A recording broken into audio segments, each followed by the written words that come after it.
Hey there, it's John from Heroes and Legends, and welcome to another edition of the Magic the Gathering Market Watch. Now, this has been an interesting week for Magic. We started to see at least a few spoilers from Eldritch Moon, and we got an idea of what the set is going to encompass. We saw the trailer, we're starting to get more information, and you're going to notice, even though this is another really slow week for the market for the most part, with maybe the exception of some cards in Legacy, you're going to notice that there are at least a few folks starting to hedge their bets on what they're going to see in Eldritch Moon and how that's going to affect the market. So let's jump in, as we always do, with Standard. We're going to look at the top 5 cards that lost value this week in Standard. Now, you will notice that there aren't huge changes this week in Standard. It has been a pretty slow week there. However, again, you're going to start seeing a little bit of influence from the information we garnered this week. Coming in number 5 is Liliana Heretical Healer. This lost 78 cents to 16.19. Number 4 is Collected Company, losing 84 cents to 19.64. Now, there was a card that was previewed this week that forced your opponent's creatures and non-basic lands to come into play tapped. This does slow down Collected Company when it's on the defense. Could this be part of the reason it lost a little ground this week? Maybe, but also it's starting to creep a little closer to rotating out as well. Number 3 is Archangel Avacyn, losing 88 cents to 25.48. Number 2 is Dragonlord Ojutai, another card that's getting a little bit closer to leaving Standard, losing 92 cents to $12. And finally, yet again, number 1 is Jace Vern's Prodigy, losing $2.22 to $37.99. Now, you'll notice Jace's descent is starting to slow down quite a bit. I think Jace will settle in between $30 and $35 pretty soon. However, you can still find this card pretty easily for about $30 if you look at some of the big marketplaces. Again, this has lost so much value. There's so many copies out there. A lot of people are just trying to liquidate this, so you can still get a very fine deal on this card. I think as we get closer to Jace rotating out, he'll continue to slip a little bit. At that point, you'll probably want to pick up some of these because Jace does see play in other formats. Alright, let's look at the top 5 cards that have gained value this week. Coming in number 5 is Ulamog the Ceaseless Hunger, only going up 11 cents to 13.42. However, there has been some renewed attention on Eldrazi. Number 4, Nissa Voice of Zendikar, virtual tie for 4th and 5th, again going up 11 cents to 13.95. Here's a card that plays really well with a lot of creatures and a going wide strategy. Now, we saw a trailer for Eldritch Moon, which suggested that there's going to be a lot of zombies. So if zombies are a thing and they become a thing in Standard, maybe there's a Golgari deck that wants to use Nissa as support for those zombies. Number 3 is Kytheon, Hero of Akros, going up 18 cents to 10.74. Another card that's seen a lot of play recently, especially in the more aggressive white builds in Standard. However, it is another card that goes well with a lot of creatures, so perhaps there are a few folks hedging their bets on this as well. Coming in number 2 is Relentless Dead, going up 27 cents to 6.45. It's a zombie. It was actually a pretty exciting zombie when it originally dropped in Shadows over Innistrad. Just didn't really find a place. I think some folks are hoping that it will find a home after Eldritch Moon is released. And finally, Arlen Cord, going up 50 cents to 12.49. We saw a legendary Gruul werewolf that was maybe a little underwhelming that was previewed. However, it's still a fine card, especially for Commander, and has renewed a little bit of interest in Arlen Cord. Alright, let's move on to Modern, and we're going to start off by looking at the cards that lost value. You're going to notice here, with the exception of just one card, once we get to the cards that gained value, there has been very, very little movement in Modern again this week. Coming in number 5 is Karn Liberated from Modern Masters 2015. This one lost $1.06 to 42.53. Number 4 is Lord of Extinction, losing $1.16 to $15. Number 3 is Bridge from Below, Future Sight Edition, losing $1.21 to $9.22. Now, this has spiked over the last couple weeks, so this is just some normal stabilization. Coming in number 2 is Brushland from 10th edition, going down 138 to 1102. Again, this is a card that saw a little bit of interest over the previous few weeks when there has been the Bant Eldrazi Displacer deck that we've been seeing in Modern. So again, this is just some normal stabilization. Next, in number 1, we have Crucible of Worlds from the 10th edition, going down $1.70 to $67.99. Alright, let's look at the cards that have gained a value this week. Coming in number 5 is Emrakul, the Eon's Torn from Modern Masters 2015, going up 74 cents to 30.81. Again, a little bit of renewed interest in Eldrazi's. Number 4 is Promise of Bunrai, going up 75 cents to 4.43. Now, this is a very small increase. However, there were a lot of aristocrat-style cards in Eternal Masters, so perhaps this has shed a little bit of attention on this card. It sees a tad bit of fringe play currently in Modern in a Mardu Aristocrats deck. Coming in number 3 is Ether Vial, Modern Masters Edition, going up 76 cents to 45.77. Again, this could be seeing a little attention due to Eternal Masters.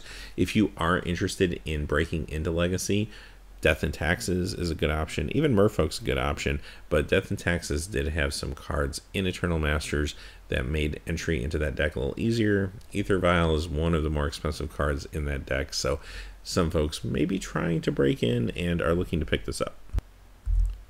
Number 2 is Verdict Catacombs, going up $1.08 to 77.76. And finally, here's the big mover of the week, Nimbus Maze from Future Sight, going up $25.50 to 35.51. So here's the deal with this card. Future Sight obviously was a set that was not printed in the numbers that sets are printed in today. It's got a lot of huge hits in it. Obviously, Tarmogoyf comes to mind, but you have to think about cards like Horizon Canopy, Grove of the Burn Willows as well when you think of Future Sight. Nimbus Maze was another one of those dual lands that has really been kind of sitting around relatively cheaply. Even though it does see some casual play, it hasn't made a big splash in the competitive field or anything like that recently. But it looks like somebody's turned their attention, or maybe some collectors have turned their attention to this card, feeling that it's a good investment considering it's a Future Sight rare, and a lot of the other dual lands from that set have escalated and done very well. So expect this to crash a little bit coming off this inflation. However, it's probably not going to go back down to where it was once this is all said and done. So this card will gain some value.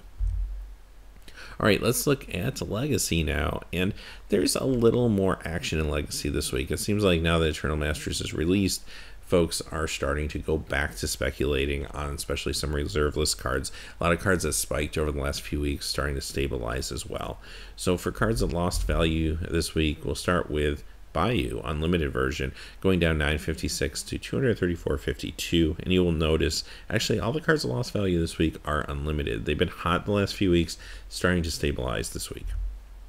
Number 4 is good old Winter Orb Unlimited, losing $10.07 to 65.02 every other week. Next week it will be up another $10-12. It just seems to be what Winter Orb from Unlimited does. Number 3, Underground Sea Unlimited version, going down 11.25 to 469.14. Number 2, Jaimaide Tome from Unlimited, going down $15.35 to $60. This saw a spike last week, just coming back down off that spike. And number 1 is Unlimited Fork, going down $22 to $65.99, spiked a couple weeks ago, again starting to stabilize. All right, so let's look at the cards that have gained value this week. And again, you're going to see some speculation here, starting to inflate some of these prices, especially reserve list cards again. Coming in number 5 is Guardian Beast, going up at $18.39 to $142.23. This card's been dropping the last few weeks. I kind of mentioned last week as it got closer to a $100 price tag that this might be a card worth looking at to pick up, just due to the fact that it's kind of a casual favorite. It's a classic Magic card. It's very rare, so it might not be a bad investment. And this week, it looks like at least some people have decided the same thing, and it has seen a spike. Number 4, Island of Wak Wak. Again, another reserve list card. This one going up $25.55 to $65.99. Again, I think this is just folks buying into maybe some of these Arabian Nights and Antiquities cards because of their rarity, and especially the ones on the reserve list. Number 3, Tetravus from Antiquities, going up $31.06 to $39.99. So pretty big spike here. This is not a reserve list card. It's actually seen a reprint in 4th edition. However, it might as well be on the reserve list. If you look at the rules text for this card, this is not a card that's going to be reprinted anytime soon. It's a fine card, but I think this is really some more speculation. A lot of people buying into this because it's a rare from Antiquities.